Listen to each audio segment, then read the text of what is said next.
Gonzaga has officially joined the Pac-12 and is leaving the WCC. Welcome all into the unofficial WCC Hoops podcast. A lot has happened since I last sent out an episode. Probably most famously, the last time I said something on this podcast was that they weren't going anywhere for a while. And in 2 short weeks, that has completely flipped on its head. Gonzaga has announced, the Pac-12 has announced that Gonzaga will be joining the Pac-12 for the 26-27 season. And so there is a lot of things to recap, go over, and then kind of take in what the hell this means going forward. And I'll start off with the timeline that as I recorded this on October 1st, it was 8 days ago that it was originally reported that Gonzaga would be leaving for the Pac-12, but then was quickly squashed by multiple reports of that the deal was not done. There was no deal in place. This was even coming from the Gonzaga AD that there was no such deal in place. And so that kind of squashed that for at least a week. And of course, then all the buzz starts going that obviously they still need another football school. Utah State joined the Pac-12. All of these other pieces started moving. So the Pac-12 was at 7 teams. They still needed an 8th full football team. Gonzaga was floating out there. Obviously, they don't have football, so there was that. Then that brings us all to today, Tuesday, October 1st. And it was announced early this morning that Gonzaga was officially joining the Pac-12. The Pac-12 acknowledging it, Gonzaga acknowledging it. All the reporters in the lead up to the official announcement this morning were out in force, confirming the reports that it was indeed happening. And their tenure with the WCC would be ending. So what are the key points for what the move looks like? Gonzaga will be joining the Pac-12 for the 26-27 season, as I mentioned. It will be coming close to, quote, something close to a full revenue share, according to Matt Norlander from CBS. What that means is that as they put together their new media deal with whomever that's going to be, when they divide up the pot, it's going to be divided up evenly amongst all the schools, close to evenly, but amongst all the schools, despite the fact that Gonzaga does not have football, which, as we know, has been the full reason all of this realignment has been happening, chasing the football dollars. And it turns out that for this new version of the Pac-12, Gonzaga's value is such that no football doesn't mean all that much. And so this is a huge boon for Gonzaga. And we'll get into some of the more details of all that later. This also means that all of Gonzaga's sports will be moving over to the Pac-12 to join the rest of that grouping, that being obviously Washington State, Oregon State, Fresno State, San Diego State, Utah State, Boise State, and Colorado State. I think I got them all. 1, 2, 3, 4, 5, 6, 7, 8. I think that's all of them. I might be missing somebody. But again, this Gonzaga makes school number 8 for this new revamped version of the Pac-12.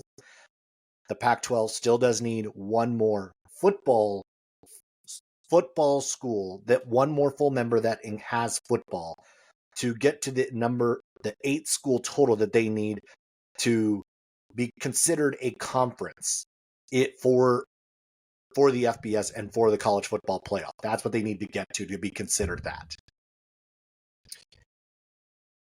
And the WCC did put out a statement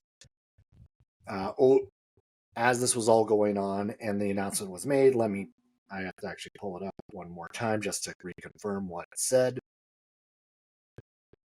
All right. The message from the WCC as they put this out earlier today. We have been notified of Gonzaga University's decision to end its membership with the West Coast Conference at the conclusion of the 25-26 academic year. Gonzaga has been a valued member of the WCC for more than 4 decades. During this span, GU has represented the conference on the national stage with postseason success across several sports. While the evolving collegiate athletics landscape continues to drive significant changes, including conference realignment, we remain focused on the future. The WCC's collective strength lies in our ability to compete for NCAA championships, our unwavering commitment to enhancing the student-athlete experience, and our strategic approach to membership growth. These pillars will ensure our continued position among the nation's premier conferences. In addition to that, there was also a report that came out that the Pac-12 also did have a wish list beyond Gonzaga for basketball-focused schools, and that Grand Canyon and St. Mary's had been in preliminary conversations with the Pac-12. That said, it also, with that same report, is that those talks may be put on hold because there is going to be a refocus on football now that they have secured Gonzaga. All right. With the reported facts out there, with what we know laid out, let's start with what this means for Gonzaga. And honestly, why this completely made sense for the Zags. We know that Gonzaga has been looking for years and years as they have largely had outgrown the WCC, but did not have a legitimate landing spot. And I could point to any number of things. Yes, competitively, Gonzaga made a lot of sense, essentially in any conference. But there were any number of reasons why they weren't going to work in other conferences. The Big 12 was too football heavy at the time, and it didn't seem like they did not have enough support to give them, again, larger shares, which is probably what Gonzaga wanted. The Big East, it seemed like travel was still a sticking point, either to them or for Gonzaga. It does sound like maybe there was actually some level of consideration on that from Gonzaga, as that was mentioned, I believe it was by the Gonzaga president, that the reference to their student athletes and keep them in the classroom and the travel schedules and whatnot was a consideration. But why this also works, let's look just at basketball. This is a really good basketball conference now. You look at what is now in what it will be the Pac-12 moving forward, at least of the 8 that we already know. San Diego State, Boise State, Colorado State, Utah State, Washington State, Oregon State, Fresno State, and Gonzaga. Yes, Gonzaga is the cream of the crop of that group still. They are number 1 in that conference. But the depth of this league is deeper than the WCC. And as much as I'm one who's going to pump up and defend the WCC schools, the bottom line is I look at let's say the bottom half of this league. That's Utah State and Colorado State, Washington State, Oregon State, Fresno State. That's better than Pepperdine, Portland, Pacific, and San Diego. That just is. Also, 6 of these 8 teams were in the NCAA tournament a year ago.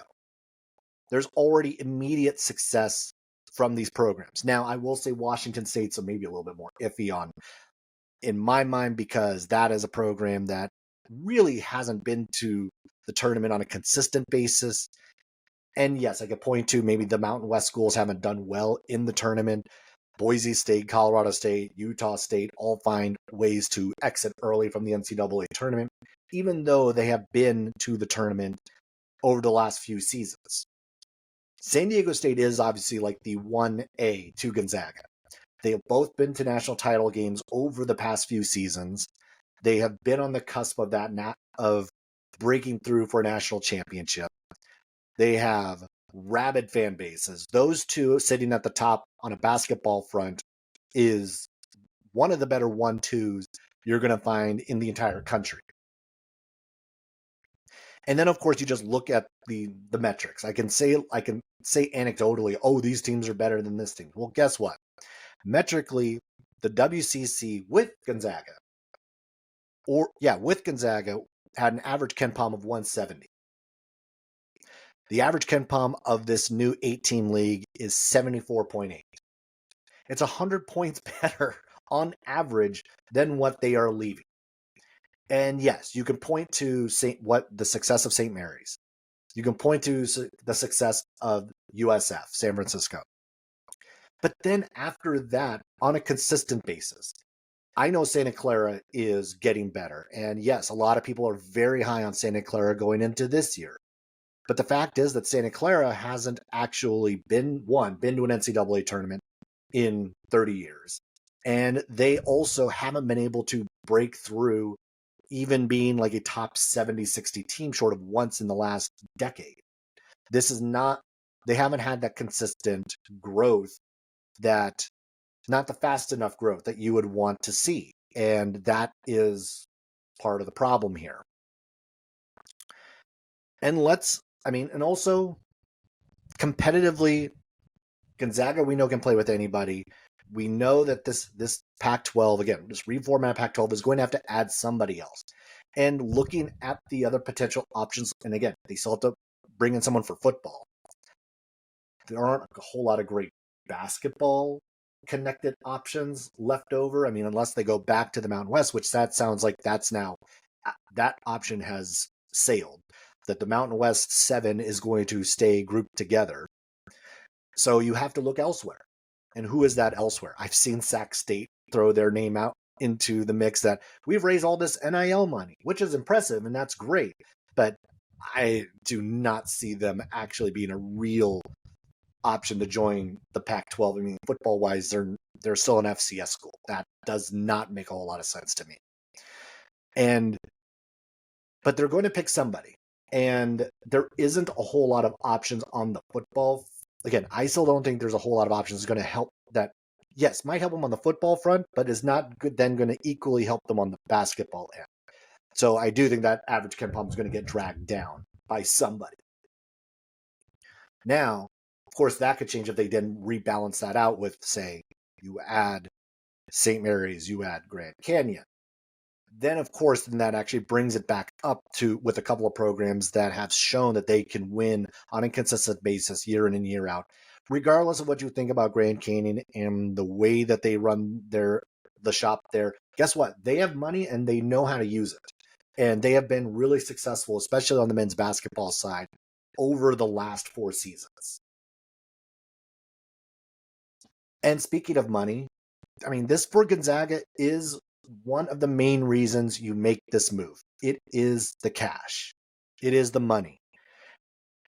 And you can say, like, well, this is just Mountain West 2.0. Like, how much more money are they really going to get from a network? Well, guess what? A couple of years ago, there was conversations about Gonzaga going to the Mountain West. That, in a league at the time, was not as good as the league is in its format today, in its construction today. The 11-team Mountain West is better than the 11-team Mountain West that existed 5-6 years ago. And one of the big components of why they didn't move was the money. The WCC made a better deal at the time to keep them here, obviously, like with their tournament shares, revenue, all of that. It made more sense for Gonzaga to stay put in the WCC than to make the jump to the Mountain West. That is no longer the case. The money is now better in the Pac-12, the Mountain West 2.0, the Pac-12, whatever you want to call them. The money is better there. The TV deal they're going to get is better there. And again, something close to full revenue share with a football conference is a big, big deal. So seeing Gonzaga go should not be a surprise to anybody, with that part being a huge component to why the move was made. And for me, I have been on this boat for a while that the travel, let's be honest, the travel is a big deal. Like, again, I get, like, for basketball, it's like once or twice, it's not as big a deal. But when you think about what your baseball team has to do, what your volleyball team has to do, what your soccer teams have to do, what track and field has to do. That's a lot of athletes that have to then be out of class more often, travel across the country, whatever else. And yes, you're younger. Yes, that's all of that. But at the same time, you do have to remember that most of these athletes are not going to be professional athletes in anything. So the classroom is actually more important for all of them. And I get like for basketball, it's different, but for every other sport, guess what? The travel does make a difference, and you do need to keep them closer to home. So I do think that the proximity with the Pac-12 and the fact that they have kept all those schools in a relatively close geographic area is important. So do I now, again, like that throws in of like, oh, are they going to go back to Memphis? Are they going to go back and look at Tulane? Who knows? We will see what actually happens on that front. But the fact that they have kept the geographic kind of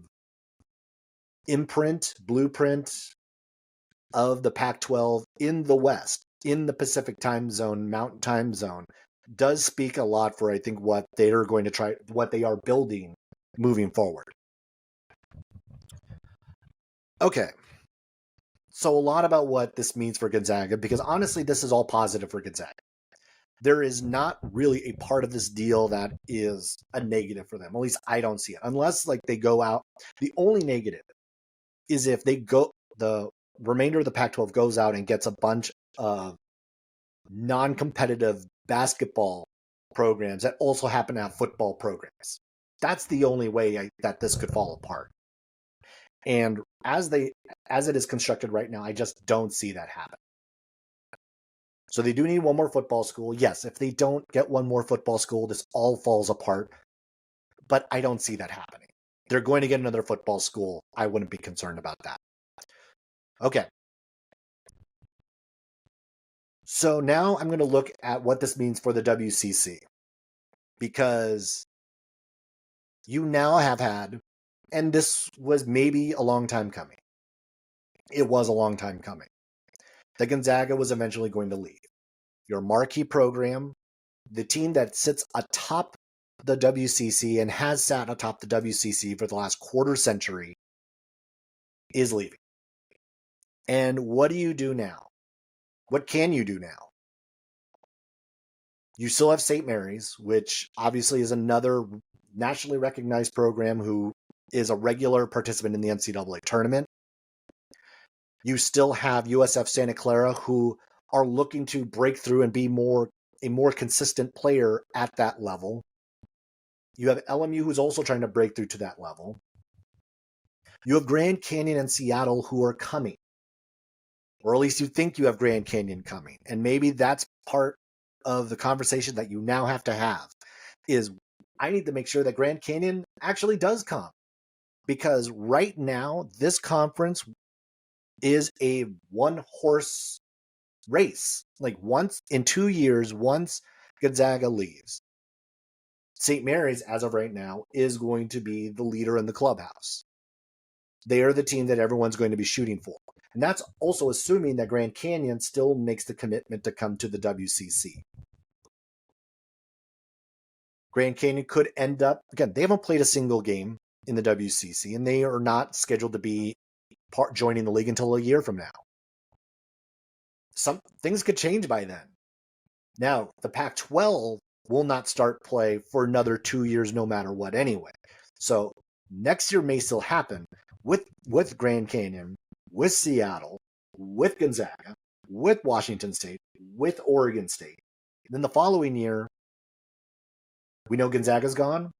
We know Washington State is gone. We know Oregon State is gone. Is Grand Canyon going with them? Is St. Mary's going with them? And that's the question that I think St. Mary's, sorry, not St. Mary's, but the WCC has to solidify. Who's going to be here in a couple of years? We know who won't be. But can you get the commitment that St. Mary's will be here? Can you get the commitment that Grand Canyon will be here? And I know that Grand Canyon brings up a lot of feelings for a lot of people, and some might even welcome the idea of them of the WCC losing them as a school. But that's a program that, again, like has consistently been good, and they would help the image on a basketball front for the WCC. And yes, they don't align academically with the other schools in the league, and that is a real big sticking point to a lot of alums who, regardless of the school, USF alums, Gonzaga alums, St. Mary's alums, Santa Clara alums, like everybody, there is trepidation about Grand Canyon as a institute of higher learning.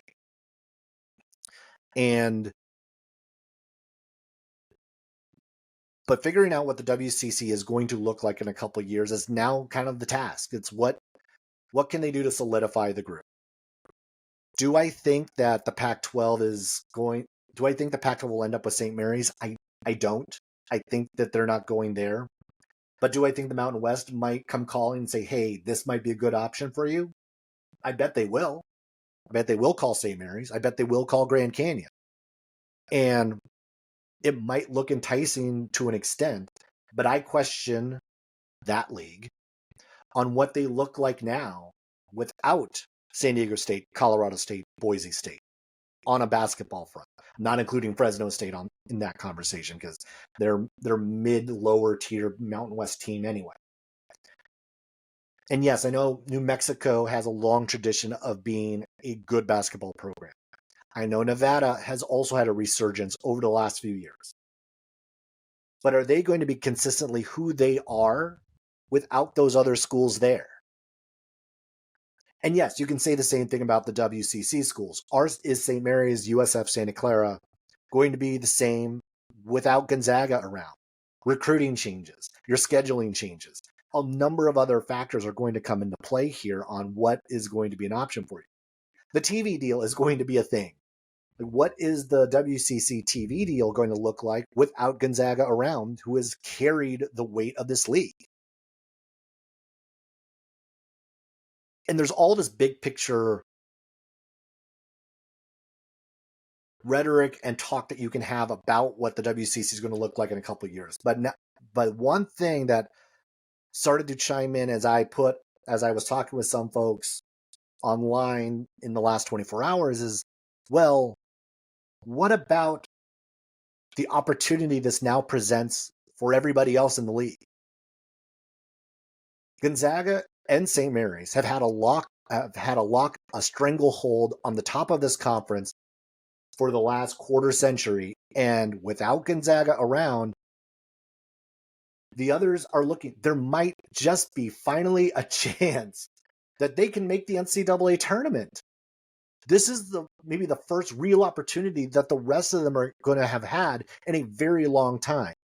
You think if you're a fan at Pepperdine, if you're a fan at LMU, if you're a fan of San Diego, of Portland, you go into a season knowing you will not make the NCAA tournament almost. Like there is almost zero shot of you making the NCAA tournament because one, you have to be good enough to potentially be an at-large because that's almost your only in to get to the NCAA tournament. I have to be good enough to have an at-large out of the WCC because my road to try to be an automatic bid is I have to beat not only St. Mary's, but I have to beat Gonzaga. I have to beat them both in consecutive days in Las Vegas in a tournament structure that really doesn't benefit me at all. Again, even if you're the likes of USF and Santa Clara over the last couple of years, you play an extra game. You play one more game than St. Mary's has had to do. You play one more game than Gonzaga has had to. And maybe that one game doesn't make much of a difference when it comes to Gonzaga and St. Mary's and and everybody else. But guess what? It's at least a shot. No one else has even been to a WCC title game except for those two and BYU over the last 15 years. Again, I've talked about this before. You have to go all the way back to 2008 to find a not St. Mary's, Gonzaga, BYU, WCC team in the title game. That's how long you have to go back. That's when I graduated undergrad. It's been a while. And to think of to think about the opportunity this now presents for everybody else. The big bad wolf is gone for everyone else in the WCC. And yes, I know Gonzaga's being like, well, it's like you guys weren't good enough anyway, whatever else. Well, guess what? Most other mid-major leagues don't have this big bad wolf in their league for a quarter of a century. Most of them either leave or there's just turnover that happens. And there's ebbs and flows to most other leagues. The WCC has been unique in a way where you had one and really two teams dominate for the better part of, again, 25 years, 30 years. It's been two teams. And that is going to change in a couple of years. Gonzaga will be gone. These other schools will have a shot, finally, to potentially make the NCAA tournament, to be an automatic bid. I was at Jenny Craig Pavilion in 2008 when San Diego was the automatic bid. And that was such a ridiculous tournament because, yes, they had to beat Gonzaga and St. Mary's on consecutive days. But they did it. Yes, in their home building, which did help quite a bit. But this offers a chance that these schools, because again, like after that point, not only did they go neutral site for the NCAA, for the WCC tournament, but the level and the gap between Gonzaga, St. Mary's, and then everybody else changed. Gonzaga became a perennial national title contender. St. Mary's became an annual at-large contender. Everybody else was still trying to fight to get back to that level. And only a couple of programs have even been able to really sustain being just good enough to not be good enough. USF, Santa Clara, LMU's had their ups and downs. Pacific has had their ups and downs. Portland has had its ups and downs. There have been a number of programs in this league that have had once or twice successes that have almost gotten them over the hump, but no one has been able to sustain that outside of those two programs. And while financially, on a viewership front, yes, is the WCC going to take a hit without Gonzaga? Of course it is. But does this provide an opportunity and a chance for everybody else to finally climb out of the muck and get back to an NCAA tournament, gain some excitement back for these programs that really have, I made the bad word, but like almost hopeless for the last 20 years, that they will finally be able to get back and have a real shot at seeing March Madness for themselves. And this move changes a lot of this. It presents opportunities. It presents a lot of challenges for the WCC for sure.